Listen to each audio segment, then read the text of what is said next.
Hi everyone, and welcome to my presentation for the Web Science 2020 PhD Symposium. My name is Alison, and today I'm going to chat to you about my PhD project, and the title of today is The Role of Genre Within Music Streaming. So today, all I'm going to do is really set the scene for why I'm doing my PhD research and talk about what I aim to do in the future. The reason that I believe it is important to study music streaming services is because of such a large quantity of people globally are using these services. I think it's very important that we understand the socio-technical issues that surround these platforms. So a little bit about me to start. My name is Alison, as you know, and by background, I am a musician and a performer. My undergrad degree was in music performance, and my first master's degree was in musicology, known as the academic study and the scholarly study of music. I'm also a technology lover and a streamer addict, so I found my way to the integrated PhD on web science at the University of Southampton. I'm now in my first year of the PhD, and I am just going ahead to submit my 9-month review. So I'm just going to set the scene today with two components of my study, and I'll talk a little bit about those and then talk about what I hope to do in the future. So first of all, we'll talk about genre. What do we know about genre? Well, I know that they are established. So founded in the 18th century, the term genre was first of all attributed to fine art.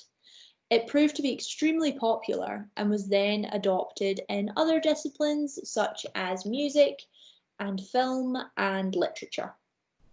They are culturally rich entities. You will find that people tend to associate music genres to cultural identities or cultural beliefs. And we also tend to find that music genres are found to be socially symbolic, meaning that when changing social trends are happening throughout history, be they social, political, or environmental, we find that music genres by pattern tend to either evolve or be emphasized by their willingness to not evolve. So yes, but we also find that music genres are problematic. So the reason for this is that they are by design amorphous. Even though a genre will not evolve with, say, a social trend, that does not mean that its reception and interpretation will not change throughout the course of time.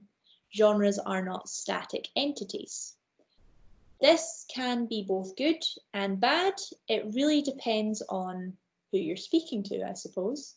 Someone who has just found a musical genre and experiences it as it is will find it maybe as great, and others will find that a music genre should stay the exact same as when they first ever experienced it, be that a year ago, a month ago, etc., etc. Many genres are also overlapping. Now we find that there are core genres which then spawn subgenres. For example, rock as the core will then spawn hard rock, pop rock, soft rock. That being said, rock itself evolved and spawned from somewhere else. So it's an ongoing sort of evolution, if you will. However, this makes mapping quite difficult. When certain genres connect out of no reason and some completely miss each other out of no actual understandable, obvious reason. So there have been attempts to visually map genres. The three that I have listed here are three very good attempts. The problem with mapping genres is that they don't usually manage to keep up. it takes a long time to build the system in the first place, and then you are constantly having to maintain upkeep. We also have the issue of some genres are commercially very successful. I believe I wouldn't be wrong if I said that everyone tends to know what pop music is. However, not everybody will know of another certain genre, because potentially the artist who has developed in that genre doesn't want their music to be commercially successful. That may be a defining trait of that genre. So mapping may be potentially difficult if you're under the impression that you can map every genre that exists. Or this begs the question of, do we accept that we will never fully know everything, even in the digital age, on digital platforms that tend to try and market themselves as offering you everything? So, speaking of these platforms, music streaming services. Now, I will say that for my project, my case study is going to be using Spotify. The reason for this is that Spotify has the most active monthly users on a global scale. I believe it has something like 70 million more than the next best streaming service, which I believe is Apple Music. Therefore, that makes it a pretty good candidate for a case study, in my opinion. So we know that they're popular. As you can see, 47% of global revenue from streaming was in 2018, and that 89% of music listeners were streaming in 2019 on a global scale. We also know that these systems are accessible and convenient. Not only are they accessible and convenient in the term of the model that they use business-wise, meaning that users can access the music for free, but all they have to do is listen to adverts, and they have limited control, but they still get access to free music wherever they want to go, as long as they have a streaming, an internet connection, and my apologies. But we also know that in terms of accessibility, these platforms are multi-platform and multi-device. Spotify is linked to several different social media platforms, and also can be played on phones, tablets, laptops, meaning that when we talk about accessible and convenient, we can't just talk about how people are able to use them. We have to also think about how people are sharing them and how these interactions with these platforms has greater consequences. Again, that's potentially a question for another presentation. We also know that these machines are powered by recommender systems. So the three that I have listed here are the three that Spotify use. So content filtering systems, collaborative filtering systems, and also raw audio modeling, which is a very interesting one that I'll quickly touch on. So they use convolutional neural networks to analyze the raw audio data and can produce lists of characteristics. These characteristics are metrics, which some really bear resemblance to musical features such as duration, mode, time signature, key signature. However, you get the idea of the granularity and the engineering side of things when you see some of the other metrics, which is energy, loudness, liveness, and speechiness. Speechiness is a favorite. But these things are also problematic because of metadata issues, for example, which we can describe as messy and in some cases a little bit inadequate. An example of this is classical composers being labelled as artists, which if you listen to classical music, you will understand is slightly problematic, as composers are creators and writers, but not potentially performers, as the term artist would sort of dictate. And other things such as when you listen to a track that says featuring artist, the term featuring, if you search it, comes up as an artist, which I don't think I need to explain why that's slightly problematic, because featuring as a person does not exist, or does it? In accordances to actor network theory, we might have to argue on that one. I'm not quite sure. There's also algorithmic bias.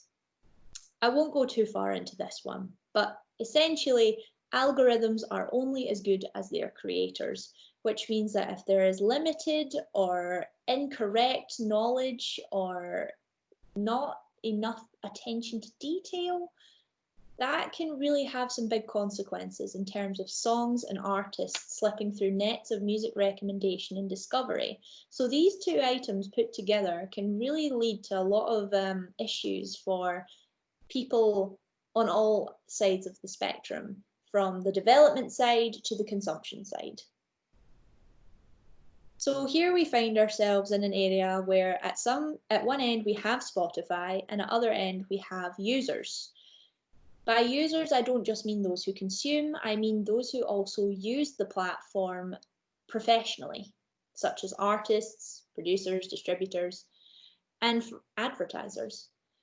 So they both interact with these four sort of puzzle pieces, such as marketing, algorithms, social tendencies in areas, and cultural tendencies in areas, but within the circle of genre, which leads to the next slide, which is where my main key question comes in, which is what is the extent of genre's role as a classification system within Spotify?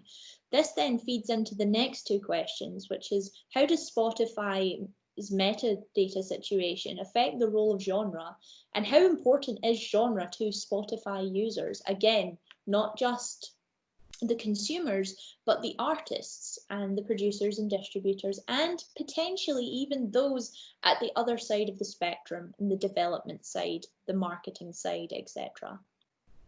So my methodology is going to be using decentered musical historiography, aka allowing me to view the big picture, almost comparing how genre in the pre-digital age operates now in the present day, and where the really big differences are, and whether or not there's something that can be learned from that. And we're also using actor network theory to assess the conciseness of participants within this network, really looking at who the human and the non-human actors are and how they interact with genre and what the levels of those relationships really are. I then also want to understand genre's role within Spotify's sort of three-tiered structure of music recommendation. These three levels, as you can see down here, which are data, shared models, and features. All three of these levels actually have some level or degree of machine learning involved in each. So I'm really intrigued to see how genre really gets, how important it is to those three levels. My research methods, they're going to be an interdisciplinary blend of quantitative and qualitative.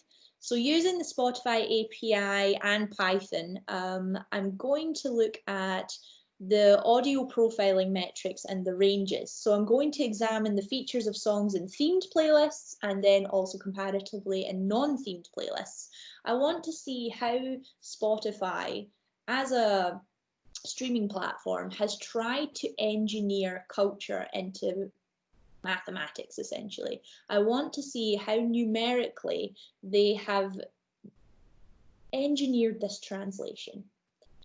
And then we're going to be looking at qualitative. So due to the virus, things are a little bit up in the air and I'm still thinking on this one, but I would like to speak to semi-structured interviews, interview users, again, not just people who consume, but people who use the platform professionally, such as creators and artists. And I also want to potentially speak to those at the other side of the spectrum. If I can do that, we'll have to wait and see. I'm just at the 9-month part, so I'll need to hold tight and see on that one. But yes, hopefully these research methods will give me the ability to build a much greater picture, a better understanding. So yeah, that is my presentation. Thank you for listening. And does anyone have any questions?